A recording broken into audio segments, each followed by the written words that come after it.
मुझे याद है काशीराम ने कहा था ये प्रधान गांव की प्रधानी के स्तर का आदमी था, हमने इसको मुख्यमंत्री बना के गलती की। मुलायम सिंह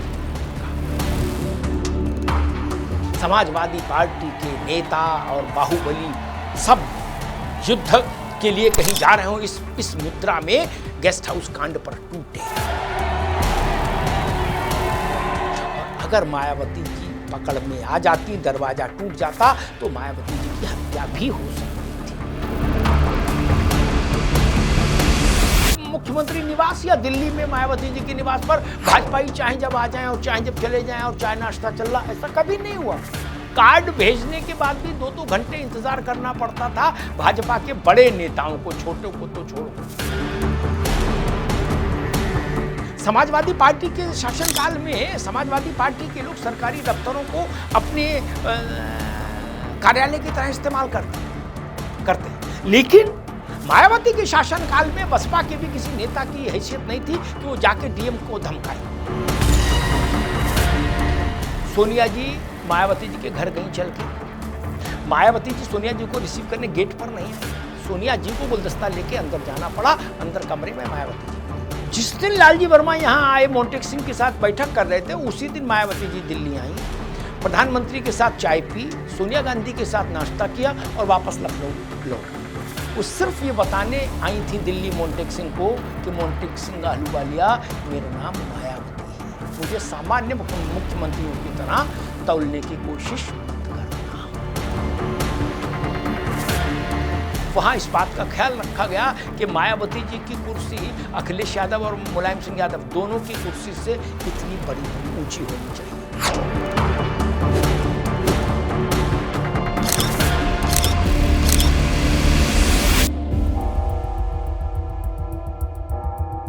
दो जून 1995 की तारीख, जगह थी लखनऊ का स्टेट गेस्ट हाउस।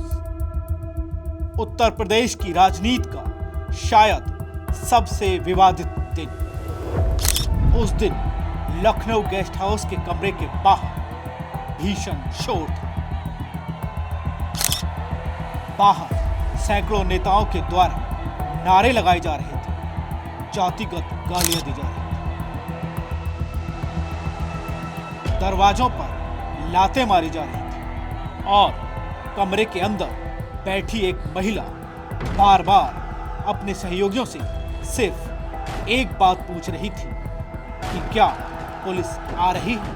तभी सैकड़ों सपा नेताओं की भीड़ से बीजेपी विधायक ब्रह्मदत्त द्विवेदी भीड़ को चीरते हुए उस महिला को बाहर निकालते और अगले दिन यानी 3 जून 1995 को वो दलित महिला उत्तर प्रदेश की मुख्यमंत्री बनती है।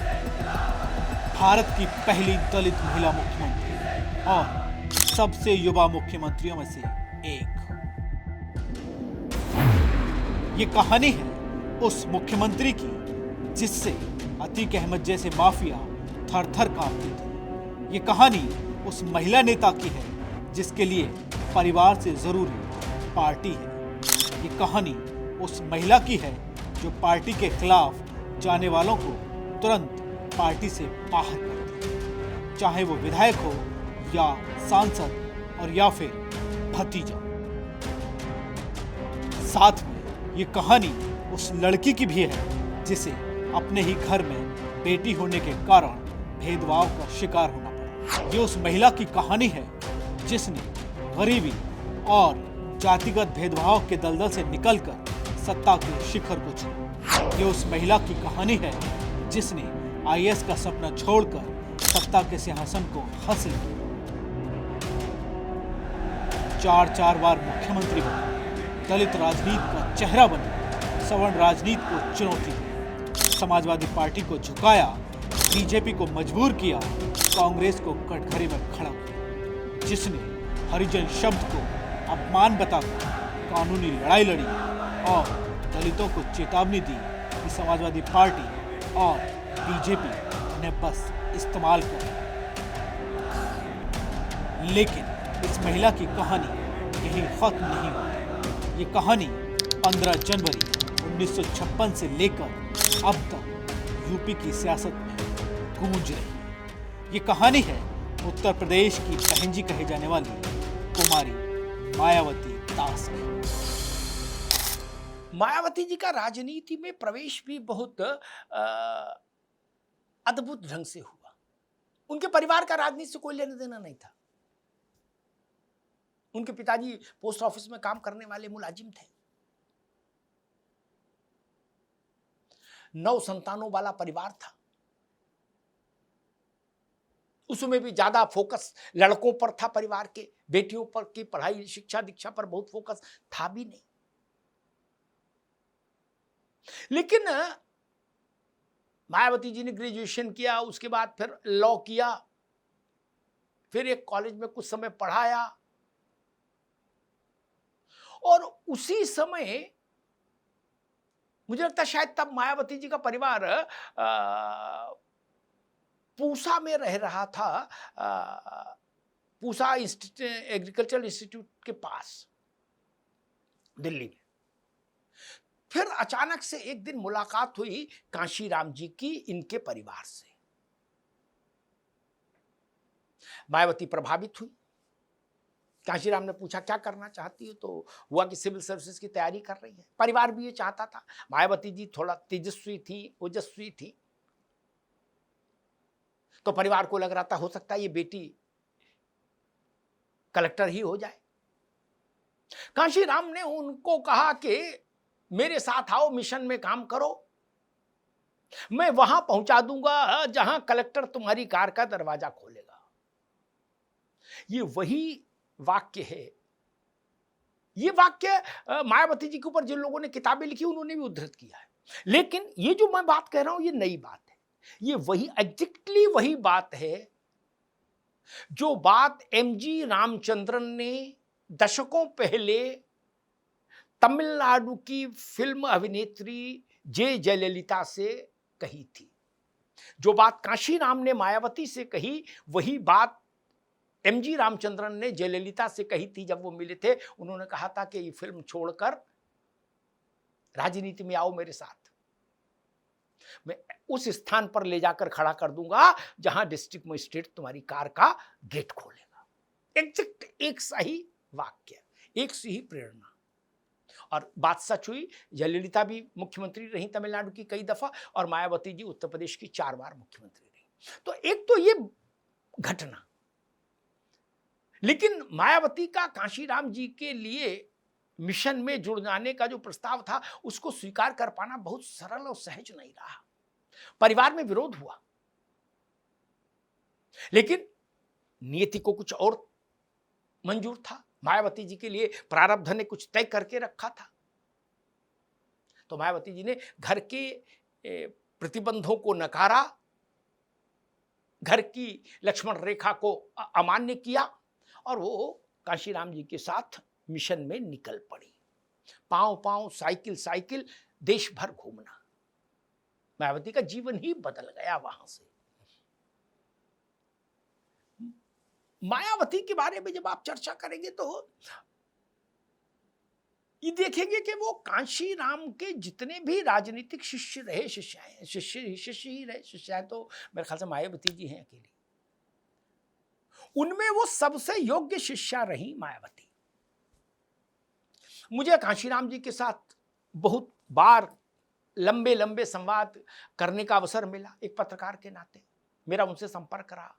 मायावती जी के पूरी राजनीतिक यात्रा की शुरुआत से लेकर और आज तक को हम एक पत्रकार के नाते देख रहे हैं और मेरा उनसे संपर्क रहा। मैंने उनको व्यक्तिगत तौर पर जाना समझा। कांशीराम के जितने भी शिष्य परंपरा में लोग रहे उनमें इतना प्रभावशाली कोई नहीं रहा जितना मायावती। कांशीराम जी ने उनको अपना उत्तराधिकारी तो बहुत बाद में घोषित किया, लेकिन बसपा के भीतर वो, या बसपा के भीतर से छोड़िए, मतलब वो कांशीराम जी के परिदृश्य में कांशीराम की छाया के रूप में स्वीकृत हो गई थी बहुत पहले। कि अगर मायावती ने कोई बात कही थी तो मान लीजिए कि फिर उसको साहब इंडोर्स करेंगे। साहब बोलते थे लोग कांशीराम जी को। बस मायावती का जन्म 15 जनवरी 1956 को दिल्ली के लेडी हार्डिंग अस्पताल में। मायावती का पूरा नाम कुमारी मायावती दास है। उनके पिता प्रभुदयाल डाक विभाग में क्लर्क थे और मां रामरती घर संभालती थी। परिवार दलित समुदाय से आता है जो जाटव जाति का हिस्सा है। उनका पैतृक गांव बादलपुर में है जो अब गौतम बुद्ध नगर जिले में आता है। मायावती के परिवार में 6 भाई 2 बहनें थीं और बचपन से ही उन्होंने गरीबी और जातिगत भेदभाव को करीब से देखा था। उनकी मां अनपढ़ थी लेकिन बच्चों की पढ़ाई पर हमेशा जोर देती थी। उस समय लड़कियों को सरकारी स्कूल में पढ़ाया जाता था जबकि लड़कों को प्राइवेट स्कूल में। अजय बोस की किताब बहन जी ए पॉलिटिकल बायोग्राफी में बताते हैं कि पिता बेटों को प्राइवेट स्कूल में पढ़ने भेजते थे जबकि लड़कियों को साधारण सरकारी स्कूल में। जब 3 बेटियां हुई तो प्रभुदयाल दूसरी शादी करने को तैयार हो गए थे लेकिन दादा मंगल सेन ने उन्हें रोक लिया और बाद में बेटा हुआ तो पिता को एहसास हुआ कि अब दूसरी शादी नहीं करनी चाहिए। हालांकि मायावती बचपन से ही इस भेदभाव को महसूस करती थी। अजय बोस की किताब बहन जी ए पॉलिटिकल बायोग्राफी में इस बात का भी जिक्र होता है कि जब मायावती अपने पैतृक गांव जाती थी उस वक्त बस या ट्रेन में जब लोगों को उनकी जाति का पता लगता था तो लोग उनसे बात करना बंद कर देते थे। लेकिन इस सब के दबाव के बीच जातिवाद नफरत के बाद भी मायावती लगातार मन लगाकर पढ़ती रही। मायावती ने कालंदी कॉलेज से बीए किया, दिल्ली यूनिवर्सिटी से एलएलबी और गाजियाबाद के बीएमएलजी कॉलेज से बीएड किया। इसके बाद सरकारी स्कूल में टीचर बन गई। हालांकि इन सब के बीच उनकी आंखों में आईएएस बनने का सपना था। वो एक आईएएस अधिकारी बनना चाहती थी लेकिन शायद किस्मत को कुछ और ही मंजूर था। साल बदल चुका था और वो साल था 1977 जब दिल्ली के कॉन्स्टिट्यूशन क्लब में जाति व्यवस्था पर एक कार्यक्रम चल रहा था। सभा में कई नेता मौजूद थे और उसी बीच रायबरेली से इंदिरा गांधी को हराने वाले राजनारायण भी मौजूद थे। भाषण के दौरान उन्होंने दलितों के लिए हरिजन शब्द का इस्तेमाल किया जिसके खिलाफ अधिकांश लोग चुप थे। लेकिन उसी भीड़ में एक युवा लड़की अचानक से खड़ी हो गई और वो थी मायावती। उन्होंने माइक पकड़ा और जोर जोर से बोलने लगी कि हरिजन शब्द सम्मान नहीं अपमान है। उन्होंने कहा कि दलितों को उनकी इच्छा के खिलाफ कोई नाम नहीं दिया जा सकता। मायावती की आवाज से पूरा हॉल मौन होकर उनकी बातों को सुनने लगा। उनका भाषण इतना दमदार था कि लोग नारे लगाने लगे, राजनारायण मुर्दाबाद, जनता पार्टी मुर्दाबाद, डॉक्टर अंबेडकर जिंदाबाद। और यह खबर काशीराम तक पहुंची। जो दलितों के लिए लड़ने वाले नेता थे, काशीराम चकित हो गए। उस समय महिलाएं राजनीति में कम ही थी, खासकर दलित महिलाएं। कुछ दिनों के बाद काशीराम बिना बताए मायावती के घर पहुंचे। उन्होंने कहा कि अगर तुम जातीय उत्पीड़न से लड़ना चाहती हो तो आईएएस से ज्यादा ताकत राजनीति में है। यानी उन्होंने एक ऑफर दिया। काशीराम ने मायावती से यह भी कहा कि अगर तुम आईएएस बन गई तो किसी मंत्री के आदेश पर काम करोगी, लेकिन अगर नेता बन गई तो एक दिन तमाम आईएएस तुम्हारे आदेश का इंतजार करेंगे। तुम मेरे मिशन से जुड़ो, तुम्हारा सपना पूरा होगा। हालांकि काशीराम मिशन शब्द अक्सर इस्तेमाल करते थे और आज भी बसपा कार्यकर्ता अपने काम को मिशन कहते हैं। इस मुलाकात के बाद मायावती ने आईएएस बनने का जो सपना था वो छोड़ दिया और काशीराम के साथ जुड़ गई। लेकिन परिवार विरोध में था। पिता ने कहा कि पार्टी या घर दोनों में से कोई एक चुनो। तुम अविवाहित हो, मेरी बात मानो। ये सुनने के बाद मायावती ने स्कूल टीचर की सैलरी से बचाए जो पैसे थे वो लेकर घर छोड़ दिया और दिल्ली के करोल बाग में काशीराम के एक कमरे वाले घर के पास रहने लगी। मुझे याद है काशीराम और मुलायम सिंह यादव के बीच में गठबंधन हुआ। नारा चला, नारा गढ़ा गया, मिले मुलायम काशीराम, हवा में उड़ गए जय श्री राम। काशीराम ने मुलायम सिंह को मुख्यमंत्री बनवाया तो मुलायम सिंह ने काशीराम को इटावा से लोकसभा में चुनाव जितवा दिया, लोकसभा भिजवा दिया।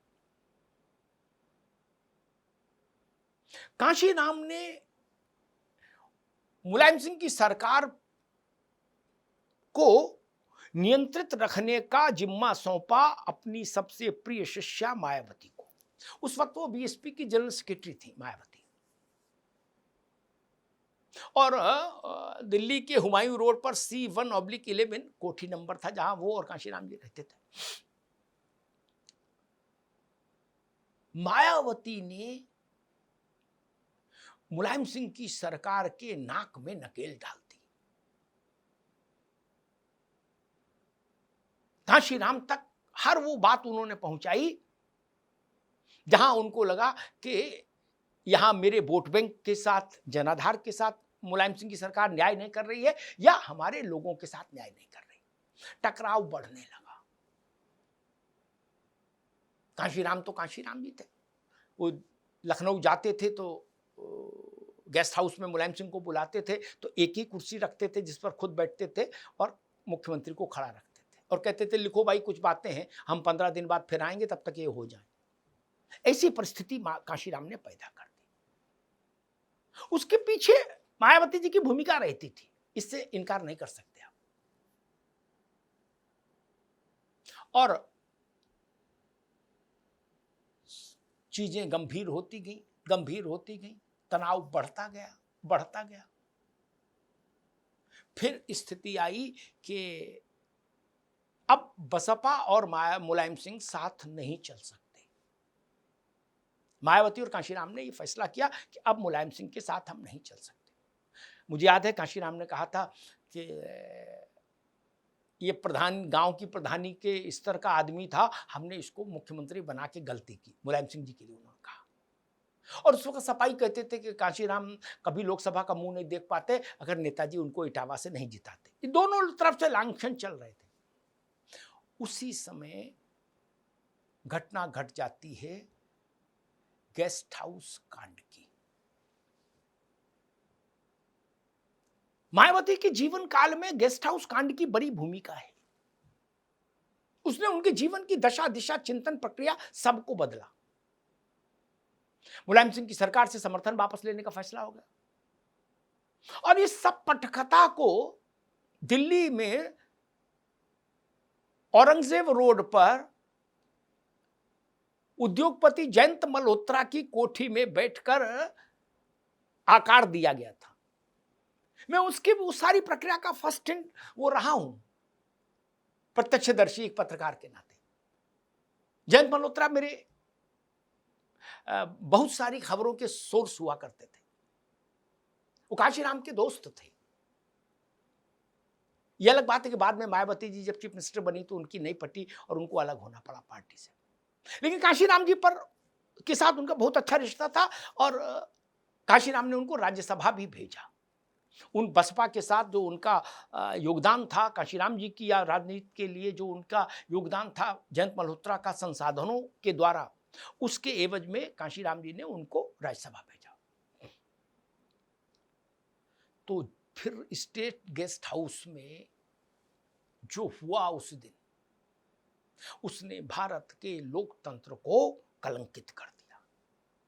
समाजवादी पार्टी के नेता और बाहुबली सब युद्ध के लिए कहीं जा रहे हो, इस मुद्रा में गेस्ट हाउस कांड पर टूटे। और अगर मायावती जी पकड़ में आ जाती, दरवाजा टूट जाता, तो मायावती जी की हत्या भी हो सकती थी। वो तो भला हो कि ब्रह्मदत्त द्विवेदी भाजपा के एक बड़े नेता फर्रुखाबाद के, वो वहां थे, लहीम शहीम थे, कसरती बदन था, उन्होंने मायावती की प्राण रक्षा की। फिर भाजपा के और लोग पहुंचे, फिर प्राण बचे मायावती के। अन्यथा कुछ भी हो सकता था, कुछ भी हो सकता था। ऐसा उससे मायावती जी ने अपनी राजनीति को एक नई दिशा में ढालने का फैसला कर लिया। और उसी घटना के थोड़े ही समय बाद मुलायम सिंह की सरकार चली गई और देर रात और ब्रह्म मुहूर्त से पहले देश के सबसे बड़े सूबे में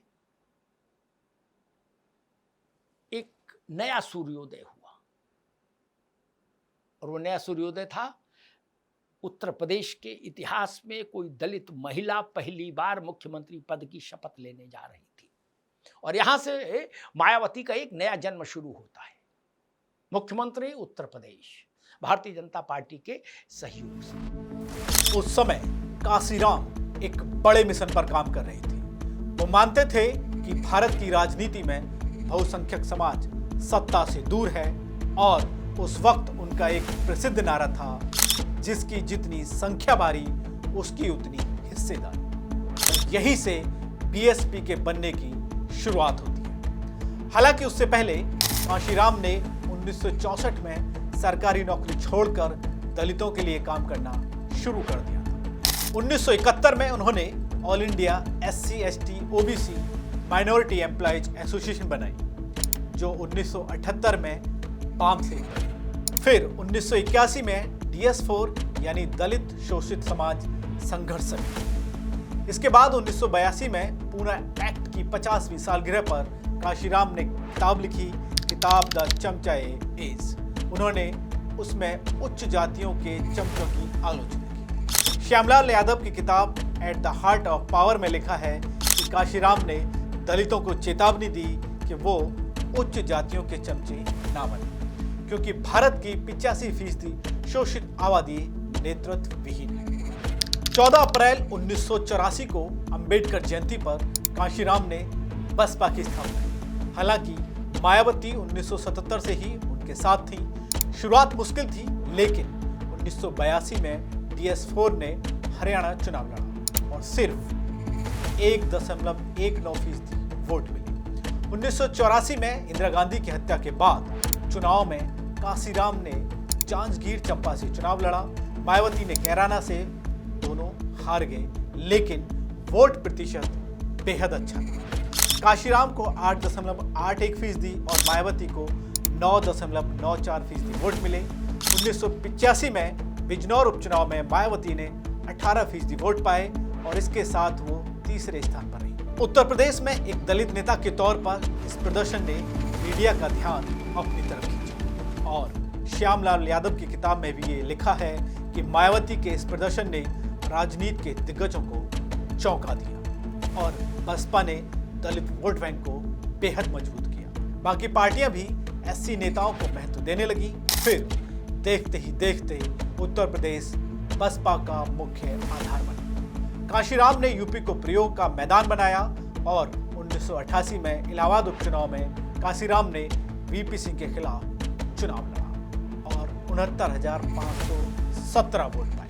1989 में मायावती बिजनौर लोकसभा सीट से जीती और उस साल पार्टी को 3 सीट मिली। संसद पहुंचकर 33 साल की मायावती ने दलित अत्याचार के मुद्दे जोर से उसे उठाए।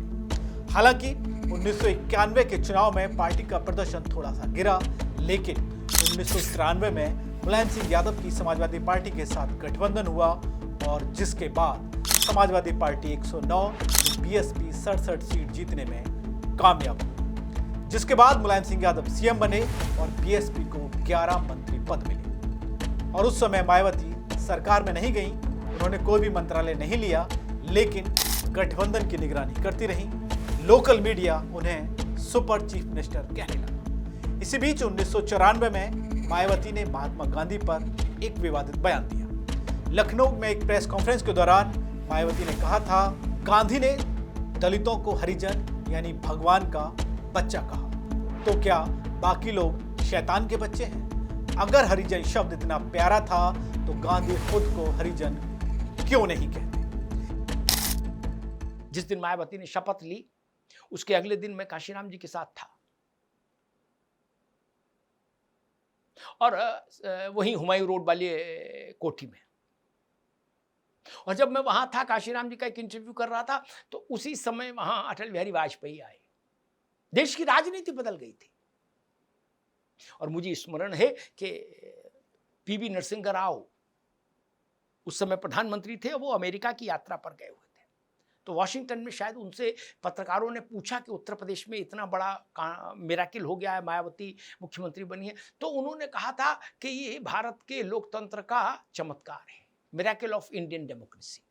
ये फ्रेज इस्तेमाल किया था नरसिंह राव जी ने मायावती की मुख्यमंत्री बनने पर। बड़ी घटना थी वो भारत की राजनीति के लिए। और फिर मायावती जी मुख्यमंत्री हो गई। मुख्यमंत्री मायावती की अपनी अदा थी। वो भाजपा के सहयोग से मुख्यमंत्री थी, लेकिन वो भाजपा के दबाव में नहीं रही कभी मुख्यमंत्री रहते हो, कभी नहीं। मथुरा में एक प्रसंग आया, उन्होंने संघ से जुड़े संगठनों ने कहा कि हम जुलूस निकालेंगे। उन्होंने कहा जुलूस नहीं, कानून व्यवस्था के चलते नहीं निकलेगा। वो लोग नहीं माने, उनको लगा कि अपनी ही सरकार है। मायावती जी ने पुलिस से कहा लाठीचार्ज करो, इनको सबको जेल भेजो। बड़ा है तो वो बच्चा, लेकिन मायावती ने कहा ना, एक बार ना का मतलब ना। और ऐसा भी नहीं हुआ कि भाजपा के सहयोग से मुख्यमंत्री हैं मायावती जी तो मुख्यमंत्री निवास या दिल्ली में मायावती जी के निवास पर भाजपाई चाहे जब आ जाएं और चाहे जब चले जाएं और चाय नाश्ता चल रहा, ऐसा कभी नहीं हुआ। कार्ड भेजने के बाद भी 2-2 घंटे इंतजार करना पड़ता था भाजपा के बड़े नेताओं को, छोटों को तो छोड़ो। इसका मैं प्रत्यक्ष गवाह हूं। मायावती और कल्याण सिंह में नहीं बनी कतई। जिस वक्त मायावती को भाजपा मुख्यमंत्री बनाई हुई थी, उस समय भी कल्याण सिंह कहते थे कि हर दिन, हर घंटा, हर पल भाजपा का नुकसान हो रहा है। ये शब्द मुझे उनका याद है कल्याण सिंह का, जो उन्होंने मुझसे कहा था। और फिर वही हुआ, 2.5 साल के मुख्यमंत्री बनने की जब बारी आई और कल्याण सिंह, मायावती के 2.5 साल पूरे हुए और कल्याण सिंह को सत्ता सौंपने की बात आई तो मायावती मुकर गई। भाजपा सन्नाटे में आ गई। लेकिन फिर वही हुआ, बसपा टूटी और कांग्रेस टूटी और कल्याण सिंह की सरकार बन गई। वहां से भी देश ने मायावती के एक दूसरा चेहरा देखा। मायावती एज चीफ मिनिस्टर, मुझे लगता है कि बाकी चीजों पर उनके साथ आप सहमत असहमत हो सकते हैं, लेकिन कानून व्यवस्था ये एक ऐसा विषय था जो मायावती के शासनकाल में दुरुस्त था। बड़े से बड़े अपराधियों की नाक में नकेल डालने का काम मायावती करने का साहस करती थी। अधिकारी भी और अपनी पार्टी के नेता भी सब दुरुस्त रहते थे। समाजवादी पार्टी के शासनकाल में समाजवादी पार्टी के लोग सरकारी दफ्तरों को अपने कार्यालय की तरह इस्तेमाल करते हैं। लेकिन मायावती के शासनकाल में बसपा के भी किसी नेता की हैसियत नहीं थी कि वो जाके डीएम को धमकाए, ये एसपी को धमकाए ना। ये बंडलिज्म मायावती ने कभी अलाउ नहीं किया। इस बयान के बाद मायावती की गिरफ्तारी की मांग हुई, लेकिन मायावती पीछे नहीं हटी। 1995 आते आते सपा बसपा के गठबंधन में दरार बढ़ गई। मुलायम सिंह बीएसपी विधायकों को तोड़ने की कोशिश कर रहे थे और इसी बीच काशीराम ने बीजेपी से संपर्क साधा। मायावती को अचानक आदेश मिला कि बीजेपी के साथ सरकार बनानी है और यह खबर आते ही 2 जून को गेस्ट हाउस कांड, जिसकी कहानी हमने आपको शुरुआत में बताई थी। इसके अगले ही दिन 3 जून को मायावती उत्तर प्रदेश की सीएम बनी। हालांकि सरकार केवल 136 दिन चली, लेकिन उन्होंने दलित एजेंडे को इस दरमियान तेज कर दिया। मायावती ने लखनऊ से लेकर उत्तर प्रदेश के तमाम जगहों पर अंबेडकर की प्रतिमाएं लगवानी शुरू कर दी। नाम बदलना, पेरियार मेला, अंबेडकर गांव योजना शुरू कर दी और इसके बाद 1996-97 में फिर बीजेपी के साथ रोटेशनल गठबंधन हुआ और 21 मार्च 1997 को दूसरी बार मायावती उत्तर प्रदेश की सीएम बनी। और इस बार अंबेडकर गांव में 1500 सड़कें, हजारों हैंडपंप, 11,000 गांव में बिजली पहुंचाने का काम मायावती के द्वारा किया गया। और एक बार फिर 2002 के विधानसभा चुनाव के बाद मायावती तीसरी बार उत्तर प्रदेश की मुख्यमंत्री बनती है। लेकिन इसी बीच ताज हेरिटेज कॉरिडोर प्रोजेक्ट पर विवाद बढ़ गया। यमुना किनारे शॉपिंग कॉम्प्लेक्स बनाने का प्लान पर्यावरण नियमों का उल्लंघन माना गया। इस पर सुप्रीम कोर्ट के आदेश पर सीबीआई जांच हुई और फिर मायावती की सरकार गिर गई। वहीं दूसरी तरफ 2003 में काशीराम गंभीर रूप से बीमार पड़े और मायावती बीएसपी की राष्ट्रीय अध्यक्ष बन गई। मगर साल 2006 में काशीराम का निधन हो गया। मायावती ने बौद्ध रीति से काशीराम का अंतिम संस्कार कराया। काशीराम के जाने के बाद बीएसपी में एक नया उदय हुआ। 2007 में बसपा ने सर्वजन नीति अपनाई और इस नीति के तहत बसपा ने ब्राह्मणों को जोड़ना शुरू किया। ब्राह्मण सम्मेलन हुए और जहां एक नारा निकला था, हाथी नहीं गणेश है, ब्रह्मा विष्णु महेश है। और इसी नई प्लानिंग के साथ सतीश मिश्रा की मदद से बसपा ने 206 सीटें उत्तर प्रदेश के विधानसभा चुनाव में जीती। इसी के साथ वो चौथी बार उत्तर प्रदेश की मुख्यमंत्री बनी। वो भी 13 मई 2007 से 2012 तक। ये उनका पहला पूर्ण कार्यकाल था। उनकी सरकार पर भ्रष्टाचार के आरोप लगे, ये सच है। ताज कॉरिडोर वाला मसला है, मुकदमा चला। पार्टी के फंड्स को लेके भी मसले आए, उनकी संपत्तियों को लेके भी सवाल उठे, विवादों में रही वो। उन्होंने पार्क बनवाए और पार्क में अपनी भी मूर्ति लगवा दी, कांशीराम जी के साथ और अंबेडकर जी के साथ, फुले जी महाराज के साथ, रामाबाई के साथ।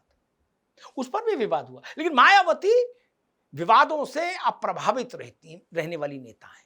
वो अपनी ही चाल चलेंगी, विवाद हो नहीं हो इससे कोई मतलब नहीं। किसी को अच्छा लगे, किसी को खराब लगे, वो वही करेंगी जो उनको अच्छा लगेगा। और एक चीज मुझे जो मायावती में मैंने देखा, उनका अपना व्यक्तिगत औरा।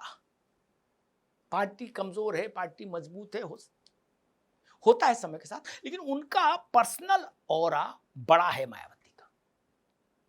मैं व्यक्तिगत जीवन से जो मैंने देखे वो कुछ उदाहरण देता हूं।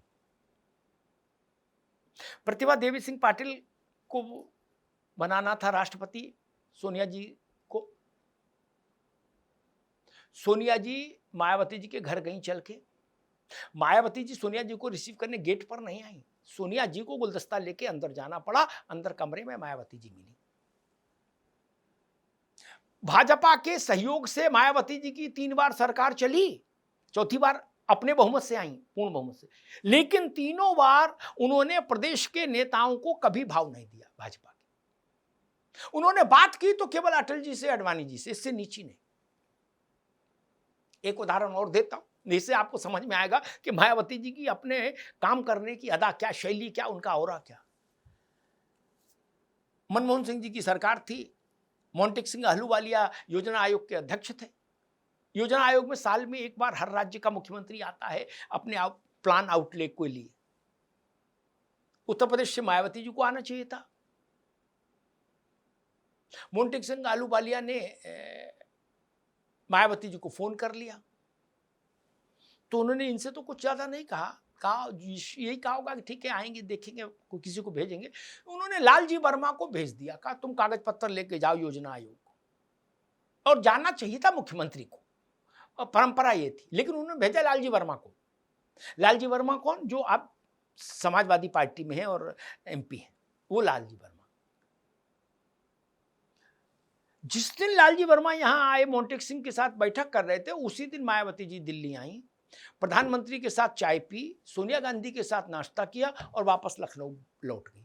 वो सिर्फ ये बताने आई थी दिल्ली मोंटेक सिंह को कि मोंटेक सिंह अहलूवालिया, मेरा नाम मायावती है, मुझे सामान्य मुख्यमंत्रियों की तरह तौलने की कोशिश मत करना। ये जान लीजिए,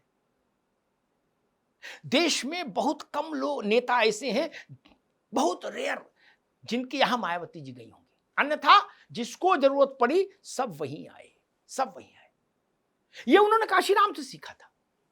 कांशीराम जी भी अटल बिहारी वाजपेयी को भी अपने घर बुलाए, अडवाणी को भी अपने घर बुलाए, जितेंद्र प्रसाद को भी अपने घर बुलाए, नारायण दत्त तिवारी को भी अपने घर बुलाते थे। ये उनकी भी शैली थी। लेकिन मायावती ने उस शैली में और ज्यादा एग्रेशन जोड़ दिया। अखिलेश यादव के साथ उन्होंने अलायंस किया। मायावती के जीवन काल में मायावती के स्तर पर सपा के साथ अलायंस का ये पहला फैसला था, क्योंकि उससे पहले जो अलायंस हुआ था वो मुलायम सिंह और कांशीराम के बीच का था। कांग्रेस और बसपा के साथ जो अलायंस हुआ वो भी नरसिंह राव और कांशीराम के बीच का था। मायावती के स्तर से अलायंस हुआ 2019 में लोकसभा में। तब भी उस अलायंस में भी मायावती न तो कभी सपा के कार्यालय गई, न कभी अखिलेश यादव के निवास पर गई, कभी नहीं, कभी नहीं। अखिलेश जी ही मायावती जी के निवास पर आए कई बार, मायावती नहीं गई। उनके काम करने की शैली। इस कार्यकाल के बीच मायावती ने 18 नए जिले बनाए, 6 विश्वविद्यालय, यमुना एक्सप्रेसवे, अंबेडकर ग्राम विकास योजना, महामाया गरीब आर्थिक मदद, महामाया बालिका आशीर्वाद, सावित्रीबाई फूले योजना लेकर आए। श्यामलाल की किताब में इस बात का भी जिक्र मिलता है कि मायावती ने नौकरशाही में बदलाव किया, शशांक शेखर सिंह को कैबिनेट सेक्रेटरी बनाया, लेकिन दोस्तों मायावती का सफर विवादों से भरा रहा। उन्होंने मूर्तियां बनवाई अंबेडकर, काशीराम और खुद की, जिस पर करोड़ों खर्च का आरोप लगे। ताज कॉरिडोर में भ्रष्टाचार, एनआरएचएम में 10,000 करोड़ का घोटाला, और इस बीच 2008 में उन्होंने प्रधानमंत्री बनने की महत्वाकांक्षा जताई और तब उन्होंने कहा कि एक आंदोलन शुरू हो चुका है, जब समय आएगा कोई मुझे प्रधानमंत्री बनने से नहीं रोक सकता। हालांकि उनका ये सपना अभी तक पूरा नहीं हो सका है और प्रधानमंत्री बनने की इच्छा के कारण मायावती उत्तर प्रदेश की सियासत पर पहले जैसा ध्यान नहीं दे सकी। मायावती ने महात्मा गांधी को दूसरा मनु कहा और बताया कि मनु ने देश को 6000 जातियों में बांटा। गांधी ने बहुजन समाज को नष्ट किया। उन्होंने हरिजन शब्द पर कड़ा विरोध किया और कहा कि ये अपमानजनक है। उनके प्रयासों से 1982 में गृह मंत्रालय ने इसे प्रमाण पत्रों से हटाने का आदेश दिया और 2018 में दलित शब्द पर भी रोक लगी। दलितों पर उनके बयान अक्सर सुर्खियां बने। 2022 में चुनाव की हार के बाद उन्होंने मुस्लिमों को इसका जिम्मेदार ठहराया। उन्होंने कहा कि मुस्लिम्स ने समाजवादी पार्टी को वोट दिए, जिससे हिंदू बीजेपी के पीछे हो गए, लेकिन दलितों के लिए उन्होंने एसपी को निशाना बनाया और कहा कि दलितों का इस्तेमाल राजनीतिक औजार के रूप में समाजवादी पार्टी कर रही है। वो दलित वोट्स के लिए कुछ भी कर सकते हैं। इसके बाद 2025 में उन्होंने एसपी की पीडीए पिछड़े दलित अल्पसंख्यक नीति को संकीर्ण स्वार्थ की राजनीति कहा और दलितों को चेतावनी दी कि एसपी तनाव पैदा कर रही है। उसके साथ ही उन्होंने कांग्रेस पर भी हमला बोला। 2024 में उन्होंने कांग्रेस को दलित विरोधी कहा। उन्होंने कहा कि अंबेडकर को भारत रत्न नहीं दिया और काशीराम की मौत पर राष्ट्रीय शोक नहीं मनाया। मुझे याद है मैनपुरी वो गई, वहां से मुलायम सिंह जी चुनाव लड़ रहे थे प्रचार करने, तो वहां मंच पर अखिलेश यादव, मुलायम सिंह यादव, मायावती और बड़े नेताओं को सभी को बैठना था, 4-5-6 लोगों को।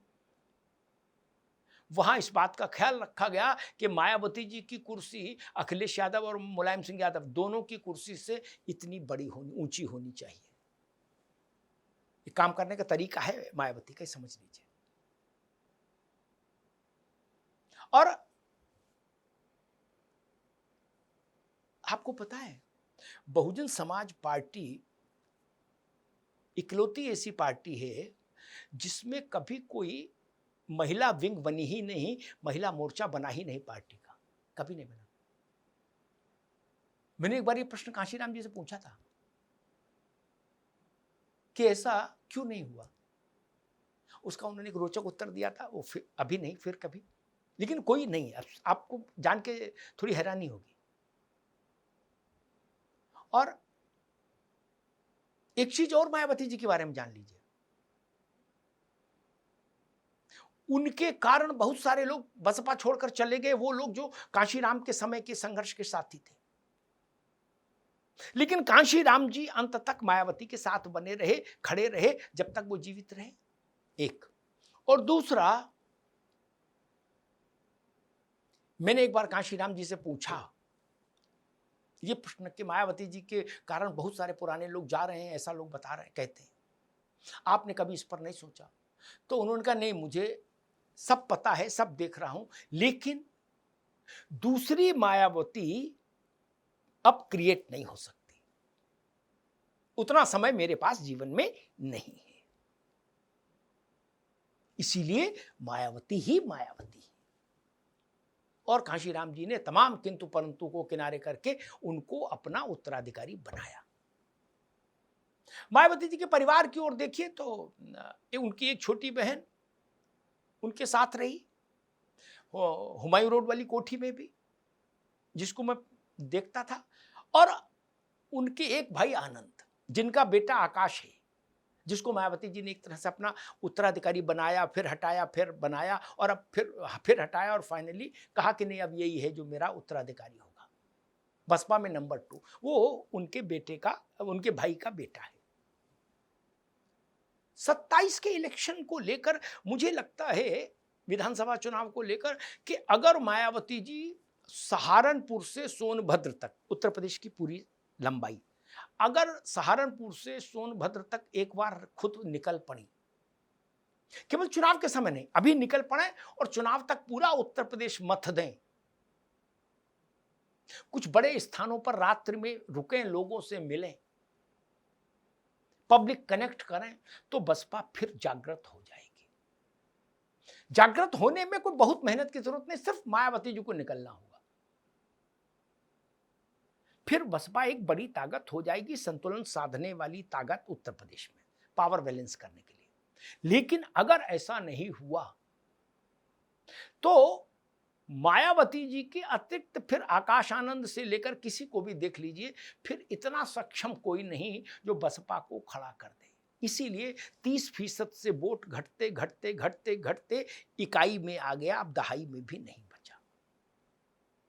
ये समझ लीजिए, सिर्फ और सिर्फ बसपा को पुनर्जागृत मायावती ही कर सकती हैं, वो भी अपनी पुरानी शैली में सड़क पर उतरकर संघर्ष करके। अगर वो ऐसा करती हैं तो मुझे लगता है 27 में बसपा जागृत हो जाएगी, और अगर ऐसा नहीं हुआ तो फिर 27 में भी बसपा के हाथ में कुछ उपलब्धि आए, ऐसा मुझे नहीं लगता। मायावती ने बीजेपी और कांग्रेस को आरोपित किया कि वो सब आरक्षण से दलित आरक्षण को कमजोर कर रहे हैं। उन्होंने कहा कि बीजेपी और कांग्रेस एक ही सिक्के के दो पहलू हैं। वो दलितों की एकता को खतरे में डाल रहे हैं। वैसे मायावती की उपलब्धियां दलित सशक्तिकरण में हैं। उन्होंने दलितों को आवाज दी, अत्याचारों पर बोली। इस पर राजनीतिक जानकार कहते हैं कि एक वक्त था जब दलित बस्तियों में मायावती को पूजा जाता था। उन्होंने महिलाओं और दलितों को साहस सिखाया, और इन्हीं सब को लेकर मायावती के ऊपर किताबें लिखी, जिनमें से एक आयरन लेडी कुमारी मायावती, जिसे पत्रकार मोहम्मद जमील अख्तर ने लिखा है। बहन जी ए पॉलिटिकल बायोग्राफी, जिसे अजय बोस ने लिखा। लेकिन धीरे धीरे जैसे जैसे उत्तर प्रदेश में बाकी पार्टियों का विस्तार होता रहा है, वैसे वैसे बसपा के चुनाव में गिरावट आने लगी है। और शायद यही कारण है कि साल 2012 में 80 सीट, 2017 में 19 और 2019 में लोकसभा में 10 और 2022 आते आते उत्तर प्रदेश में 1 सीट पर विधानसभा चुनाव में बसपा सिमट कर रहेगी। हालांकि मायावती ने बसपा को फिर से उठाने के लिए एक बड़ा दांव चला है। उन्होंने 2023 में भतीजे आकाश को अपना उत्तराधिकारी बनाया, हालांकि फिर हटाया और फिर वापस लिया। इसके बाद 2024 में छठी बार बीएसपी अध्यक्ष चुनी गई। वैसे हाल की बसपा की एक्टिविटीज से पता चलता है कि बसपा अब जनाधार पर फोकस कर रही है, लेकिन चुनौतियां कई सारी हैं। किताबें कहती हैं कि मायावती ने बहुजन से सर्वजन बनाया, लेकिन गठबंधनों की असफलता और गैर एक्टिविटी ने उन्हें बेहद नुकसान पहुंचाया। दलित राजनीति में चंद्रशेखर जैसे नए चेहरे उभर रहे हैं, लेकिन बीएसपी का संगठन मजबूत है। कमी केवल पार्टी में फेरबदल के कारण आ रही है। खैर, अब देखना यही है कि बसपा और मायावती अपना कमबैक कैसे करते हैं, कब करते हैं। हालांकि मायावती की ये कहानी अभी खत्म नहीं हुई है। अभी बसपा के नए अध्याय का इंतजार बसपा का हर एक कार्यकर्ता कर रहा है। बाकी पार्टियां अभी मायावती के फील्ड में उतरने से डरती हैं, क्योंकि अगर मायावती मैदान में उतर जाती हैं तो कहा जाता है कि उस क्षेत्र का समीकरण बदल जाता है। अब सबको मायावती के उस कमबैक का इंतजार है। फिलहाल इस शो में इतना ही। आपको ये कैसा लगा कमेंट जरूर करिए, और ऐसी ही राजनीति से जुड़ी तमाम किस्से, तमाम कहानियों के लिए राष्ट्रवाणी को सब्सक्राइब जरूर करें। नमस्कार।